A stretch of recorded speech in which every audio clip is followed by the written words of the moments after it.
Hello. So, what am I going to talk to you about now? Well, I thought I'd make my own prediction about, or rather a comparison, if you will, from my very limited experience with two of my favorite functional languages, which is Scala and Elixir. Now, why am I comparing these two?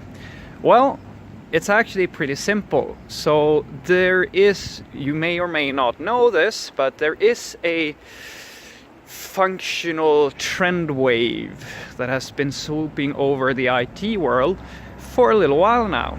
And the question remains to be, the question still remains, will this trend keep on going? Will it be more than just a trend?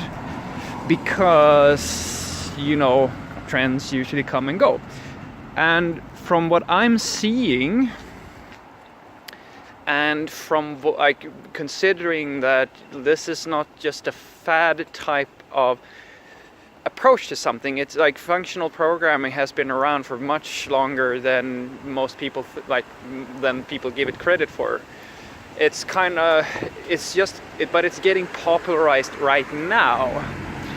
And I've talked a little bit about in the past why I think that is, and it has to do, and that's why I kind of think it's here to stay in a sense, because there are problems that are like the trend of doing test-driven development and all these other things. There are these other subtle hints around, like functional didn't just become popular because it's a different thing. It became popularized, in my opinion, because there's a need to, rather, there are problems with object-oriented programming that people have felt are they're enough of a hindrance to start considering new ways of programming, in essence. And that's why I think it's going to be a little bit more than a trend. Anyhow, in essence, what I'm trying to say here is that if we accept that it's going to be here for a little while longer, and there are going to be some traction going forward, and people are still going to keep on going, then the question very quickly becomes, okay, then who is going to be the functional poster child? Because usually what happens is that there are these, and that's always the case, there are usually languages who spearhead the trends and the movements in a certain direction. Now, the idea of object-oriented programming was very much spearheaded by Java back in the day. And so it stands to reason, in my opinion, that there's going to be a language that spearheads the trend for functional. Now, you would think that would be Haskell, because Haskell is as functional as it fucking gets. It's the functional language. Everybody else is just with the real. No, I'm not even going to try that. But all the other languages are imitating. God, I'm old. Sorry. Anywho, you would think that, but I think it's the same case with Haskell that it is for anything that doesn't become popularized. There are other things that are off, even though it's the purest thing to do, it's off. And because it's off, people are not going to adopt it. I'm sorry, I don't think Haskell will ever become the main language of our time, ever. So that leaves the question, okay, who's going to be the next functional language? Or, be the poster child for this? And to me, that boils down to Java, to Scala or Elixir.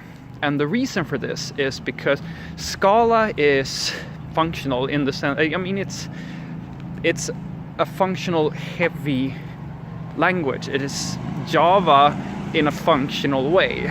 And it's not that it's flexible enough that you can do object-oriented programming in it as well, but it went out with the mindset to have a functional approach to solving problems. Now, Java itself is trying to kind of catch up to this. In Java 8 and these other the Java 9 releases, I can see very quickly that I can see that from the specifications and the features that are being added into the language that they're trying to catch up. Don't know if they're going to make it, so maybe they will, I don't know. Java is like Oracle and their community, they're not that great at transitioning technologies and like being trendy, even though they like to think that they are, in my opinion. But anywho, and then you have Elixir, which is built on top of the Erlang Beam, and Elixir is pretty much also as functional as it gets.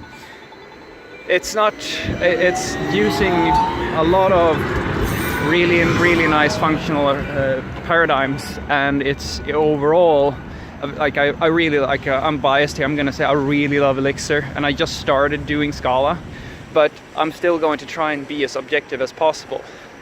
And it hurts me, trust me, because my ruling is that I'm pretty sure that if it's a fight between Elixir and Scala, right now, I think that Scala is going to win it.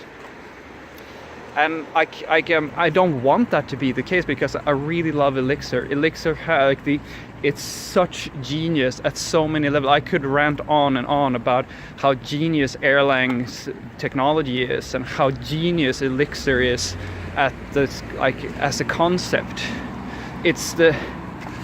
I wish we all were writing things in Elixir all the time for everything. I mean, and if it's not possible to solve with Elixir, then you shouldn't solve it anyway.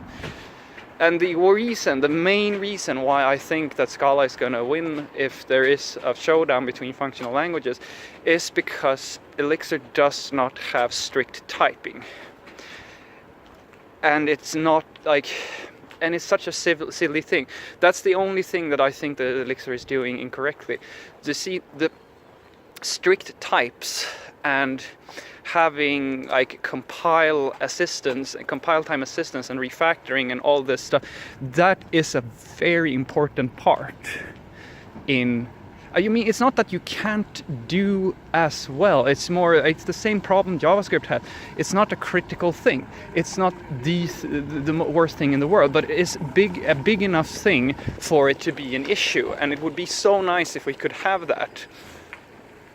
That's actually what I think anyway.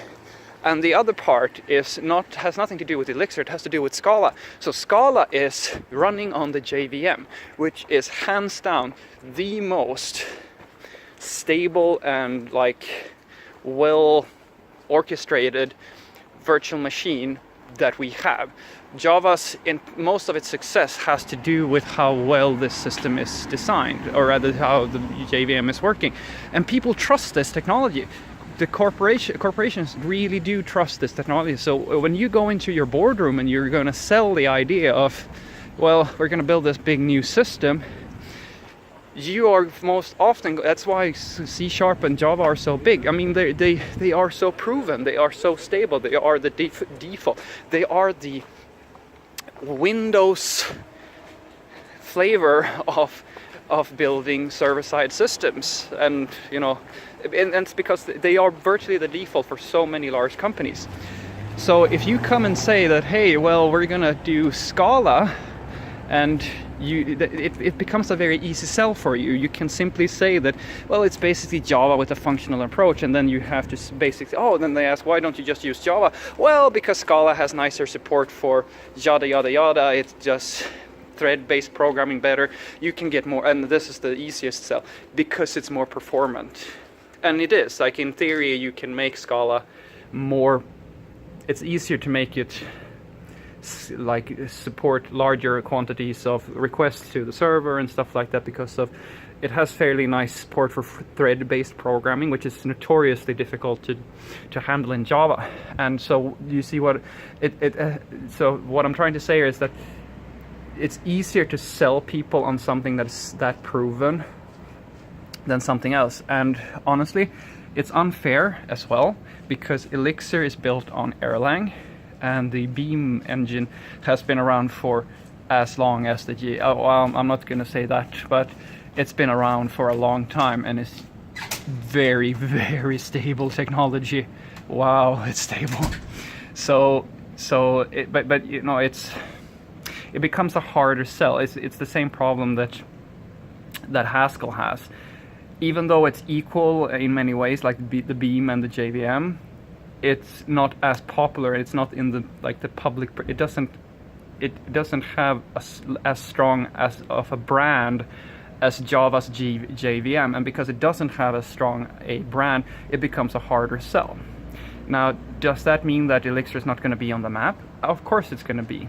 As I said, I really wish it would become the de facto standard, but I think, all things considered, Scala might be in the best position to win the next functional spearhead programming language coming up in the coming 5 to 10 years.